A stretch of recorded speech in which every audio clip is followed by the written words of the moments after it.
Pippa the Pumpkin Fairy.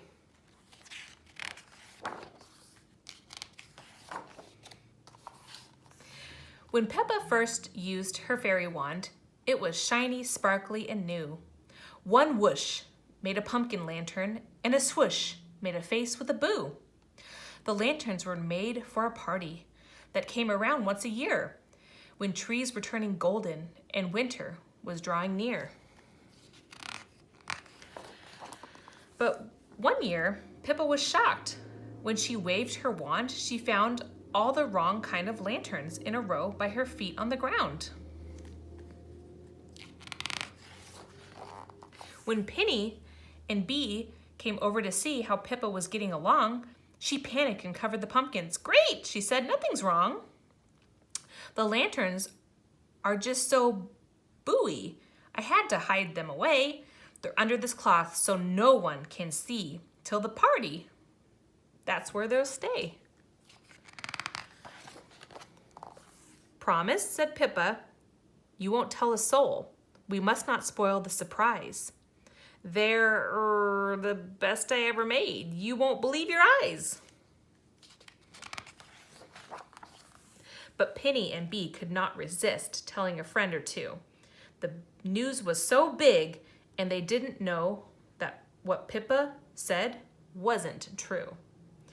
As Penny was talking, Prue overheard and called Maisie her very best friend, who spread the word on Flitter. Pippa's pumpkins began to trend.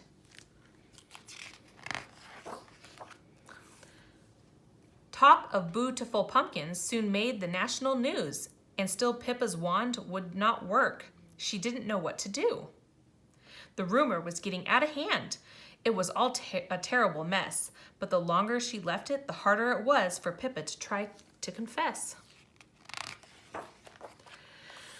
The day of the pumpkin party arrived, and the fairies couldn't wait to see just how truly amazing Pippa's lanterns were going to be. Pippa nervously peeked outside, watched by a TV crew. "It's time at last," the presenter announced. "Pippa, over to you." Then, all of a sudden, out of the blue, lightning cut through the sky.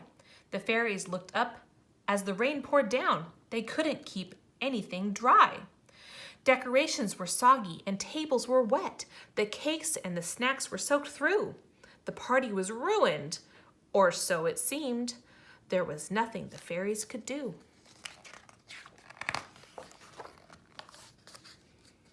Pippa thought, "It can't get worse. I might as well come clean." "I'm sorry," she said, "but I'm about to show the worst pumpkins you've ever seen."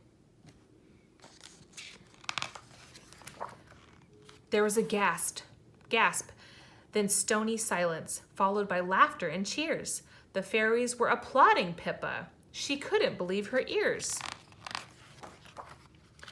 Pippa's pumpkins weren't booey at all.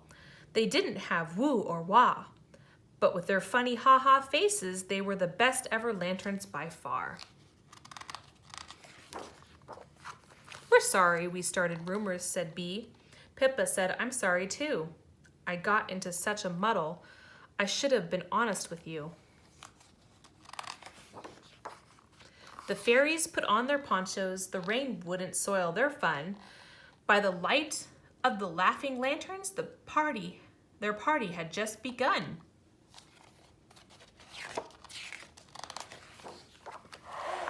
Now, if you're ever in fairyland, when leaves turn gold from green, you'll find Pippa's pumpkins lanterns the funniest you've ever seen.